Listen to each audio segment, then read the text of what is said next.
શું સાહેબ ગઈકાલથી ડ્રાઈવ યોજવામાં આવી છે જે વ્હાઇટ લેમ્પ અને ફોગ લેમ્પ લગાતા હોય છે, શું વિગત છે?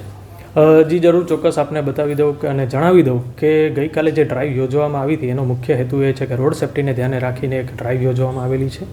હવે આપણે વાત કરીએ તો ઘણી વખત આપણે જ્યારે નાઇટની અંદર વ્હીકલ ચલાવતા હોઈએ છીએ ત્યારે વ્હીકલ ચલાવતી વખતે સામેવાળાની જો લાઇટનો એમિટિંગ પાવર વધારે હોય તો આપણે આંખોમાં અંજાઈ જવાના કારણે અકસ્માત થવાના ચાન્સીસ વધી જતા હોય છે અને ઘણા અંશે આ પ્રકારના અકસ્માત થતા હોય છે. અને ઘણી વખત આવા અકસ્માતના કારણે કોઈકને પોતાનો જીવ પણ ગુમાવવો પડતો હોય છે, કાં તો પોતાનો કોઈક અંગનો પણ ગુમાવવા પડતા હોય છે. હવે ખાસ કરીને આપણે વાત કરીએ તો ઘણી વખત આ પ્રકારના અકસ્માતના કારણે લોકોના ઘર બેઘર થતા હોય છે.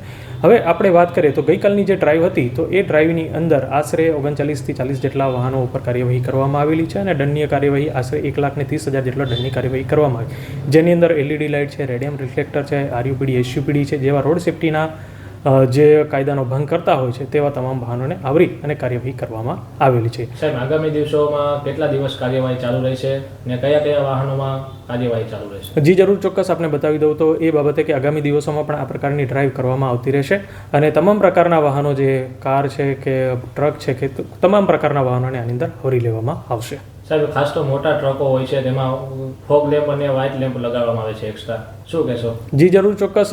જ્યારે કાયદો બધાના માટે સરખો જ હોય છે તો એ રીતે જ્યારે ફોર વ્હીલર હોય કે મોટા વાહનો હોય તમામ પ્રકારના જે વાહનો ઉપર LED લાઇટ લગાવેલી હશે તેમના ઉપર કાર્યવાહી કરવામાં આવતી હોય છે અને આગામી દિવસોમાં પણ કાર્યવાહી કરવામાં આવશે.